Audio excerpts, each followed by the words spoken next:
Magandang araw, magandang hapon sa inyong lahat. At ngayong araw na to ay busy na naman. At ganito talaga ang buhay namin dito. At siya nga pala, meron tayong i-interviewing bagong empleyado dito sa opisina natin. Okay. So ito ay Bisaya ito, taga Bohol. Sigurado mag-survive ito. Kakain ng tayo ito eh. Hindi lang tayo yata kinakain ito eh. O, kaya interview natin. Tingnan natin kung paano siya makakapasa. Hindi sa interview kundi makakapasa. O may raos niya yung araw-araw niya dito sa warehouse. Ayan. Kasi maraming nag-a-apply na dito at mostly mga ibang mga Pilipino din at namimili. Ayan. Ang ating point na ngayon ay mga ganyan na kasi timang tao ay yan yung kadalasan na tumatagal. Ayan.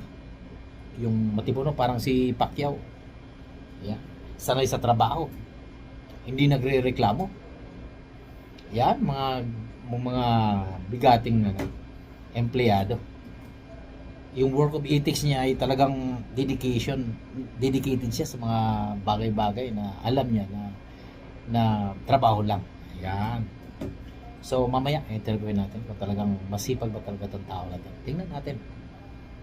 Di ba? So malalaman natin yan. Ang pangalan nitong tao na to dahil papasok paano na siya. Kasi nakita ko yung niya papel eh. Royce. Pangalan pa lang kakaiba na eh. Royce. No? Mamahali na pangalan. Royce. Mamaya papakilala ko sa inyo. Sino tong tao na to? Kung talagang dedicated pa talaga ito. A few moments later. Antay lang natin. Nandito na to. Oh! Nandito na. Sige. Dapat nakatok ka. Tingnan dito yung mag-apply. Pasok! Sir, magandang hapon po, sir. Okay, magandang araw. Opo ka, please. Sir. Itong bagong natin, hire. O, hindi pa pala hire pala. Buang pa na. O sige, okay lang. Okay na. Upo ka. Upo. Sige, Upo. sir. Salamat, sir. Okay. So, yan. So, upo ka muna dyan. Okay. So, ito yung resume mo. So ito, resume nitong tao na to. Itong ito pala si Royce, taga Bohol ito at bitiranong Boholano talaga to. Kumakain ng mais. Kumbaga. Okay, so ito ang natin, pag-usapan natin ngayon. Dahil ang kailangan natin dito ay yung mga masisipag kagaya mo, okay? So ngayon ang tanong, bigyan mo ako ng pinakamahalagang reason na bakit kita tatanggapin sa trabaho na to.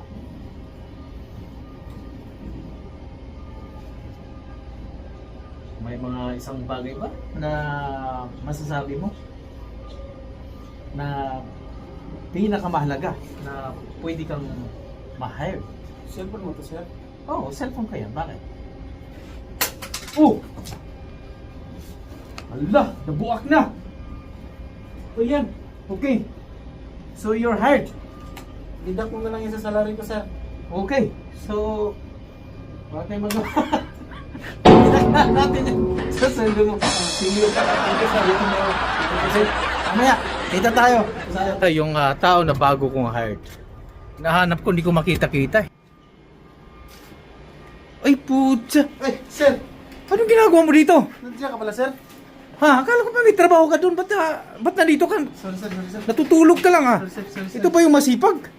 Look. Robing muna tayo sa ating warehouse para malaman natin kung nagtatrabaho ba talaga itong mga loko-loko na ito. Sarap buhay! Aha!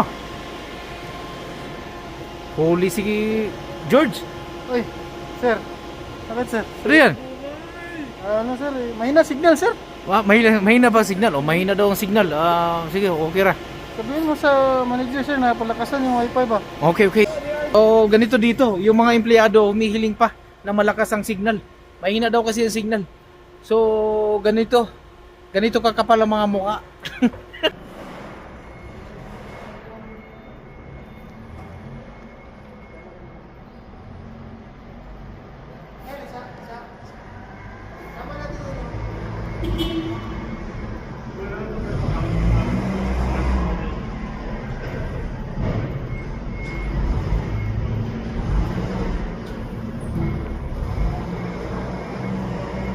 One hour later.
Ngayong araw na to ay napaka-busy namin at aligaga ang lahat ng mga tao dito. So kaya titingnan muna natin sila kung ano ang mga ginagawa nila dahil base sa pagkakalam ko ay ikot lang ng ikot ng mga ito, wala namang ginagawa. Okay, so alamin natin kung ano nangyayari dito sa loob ng warehouse.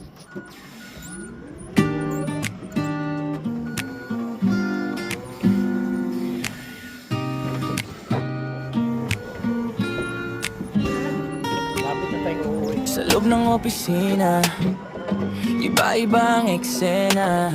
May laging late pero astig, may tahimik lang na panisipin sa kape. May laging moody pag Monday, wag mong kausapin, delikado.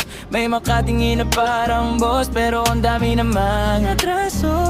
Ganyan talaga sa loob ng kumpanya, may tupakin, may pastar, may kuwaring bida.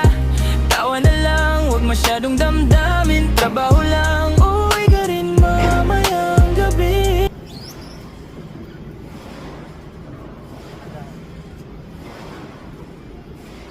Oh! Ano nangyari mo? Parang kanina ka pa dyan ah. Oh, ano nangyari mo dyan? Ha? Order ka dito? Oh, bakit nandito ka pa cellphone ka lang? Ha? Kailangan ko kasi sir, hindi ko makuha sir. Ano ba kailangan mo? Pwede mo kunin sir? Oo, sige. Yan mo, tabi mo. Ano mo itong ano, para ako na kukuha. Patang ito kung wala nang ginagawa, cellphone. Ano mo dyan? Ito sir ah. Ito sir.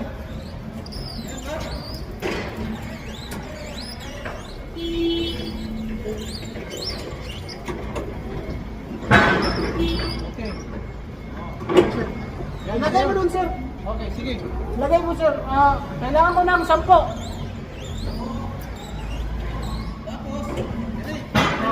Okay na yan sir. Isa pa ba? Ito pa sir. Pakibilisan sir. Pakibilisan.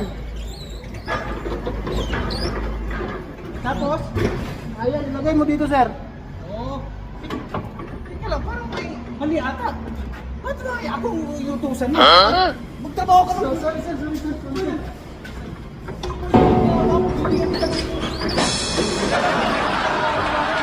Punta ka sa office nila ko mamaya ulit. Siguro ka na... Wala ka na ginagawang matino. Sorry sir. Few moments later. Ayan, so ito yung mga kupal na empleyado. Ayan. So, nagkumpul-kumpul na sila parang suso. Ayan. Kita nyo yan? Yan mga yan.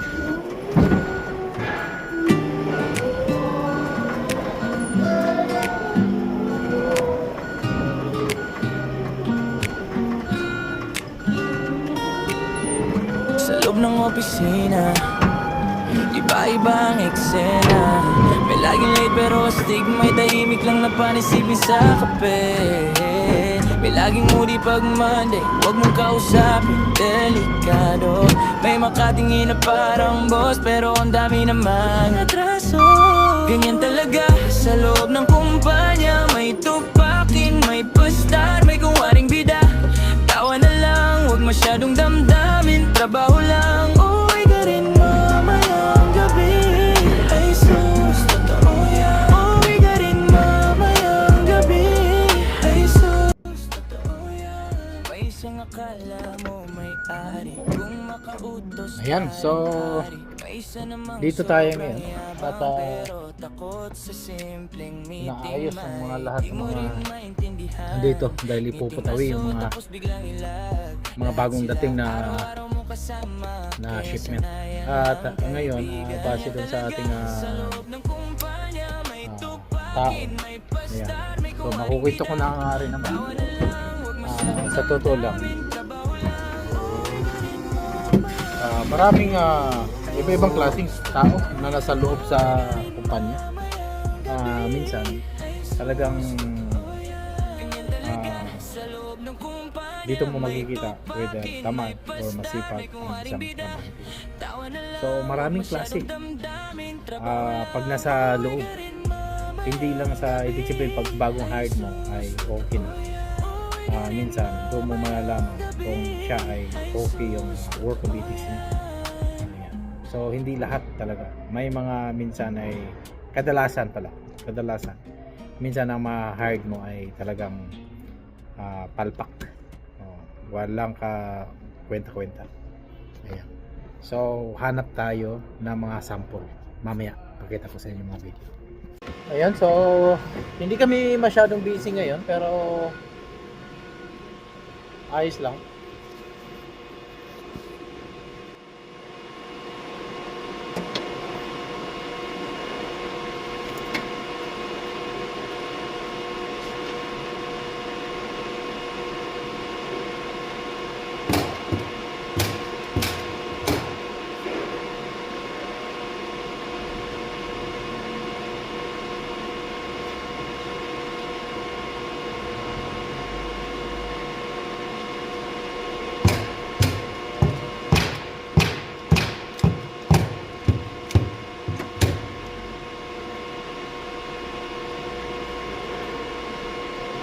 Hoy! A few moments later. Patingin. Ha?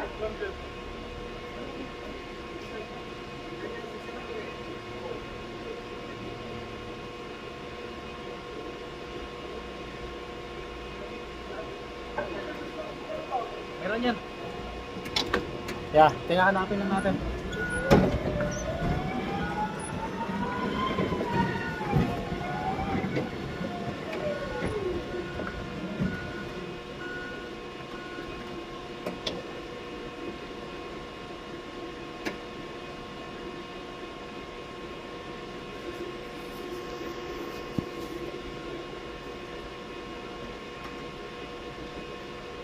Yung 396, so may pinapahanap pero hanapin natin kung saan na yung 396 na yun. 18600 yun, so 395 372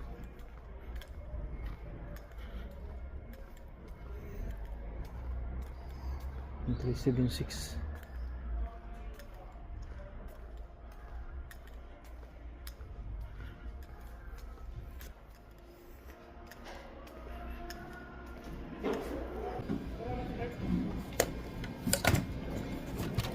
So, hanapin mo natin yung mga hinahanap nila. Kasi hindi na makakita. Hindi ko alam kung bakit. Ano, K1B ba yun? Oo, K1B. 396? 00396. Tama kayo yung 396 na yan? K1B 396. Is-tool lang nakalagay. 6. Ilan na nakuha mo? Wala. Wala! So, ibig sabihin, may nagnakaw. Is-tool 396. Wala namang 970 din. Tawag mo, try mo na sa kanila, tawag mo sa 970. Sige. Kasi wala nang nakalagay dito na meron sa kabilang building. Baka na mo Baka. Anim na piraso. Ah, oo! Alam ko na! Tara, Ayun. happy go lucky lang.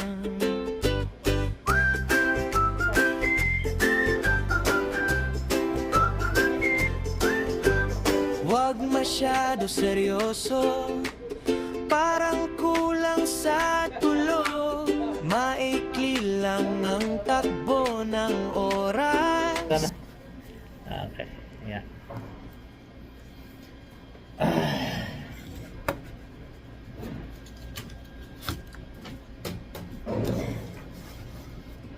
Ayan, so mayroon na pala doon. May nahanap sila pa. Tignan natin kung tama. 0.45.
Minsan may mga pagkakataon talaga na kailangan natin talaga.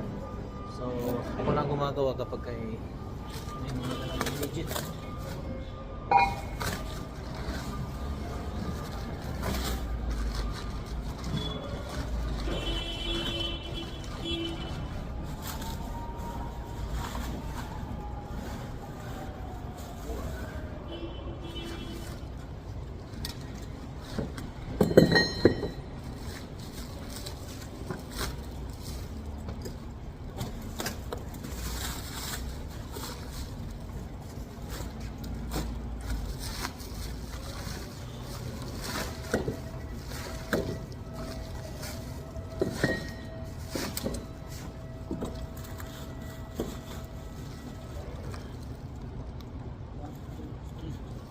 So, 6, 7, 8, 9, 10, 11, 12.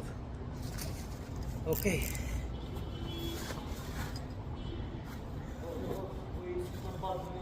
So, yan. So, confirm. So, ganun lang. I-check yung mga minsan na-return para magkikredit nila at kailangan nila. Kailangan kakagawin kagad yan.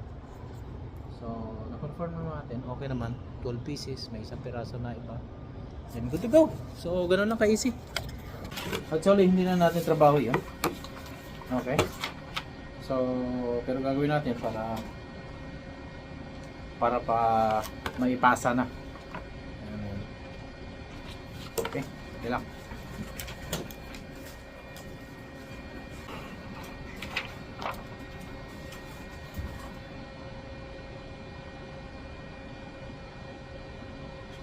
One, two, two, five.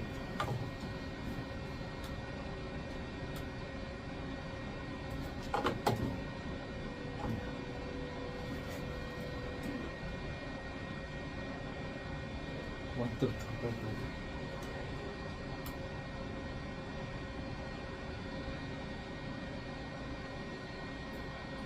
Cheers. Hello. Yeah, it's all done. It's confirmed. So they are all exact on the list. 12 pieces of K1 B382 and I1 B0084 as well. Okay.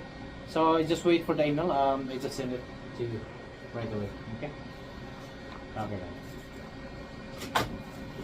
Okay. So ganun lang. Antayin lang natin.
So, malapit na.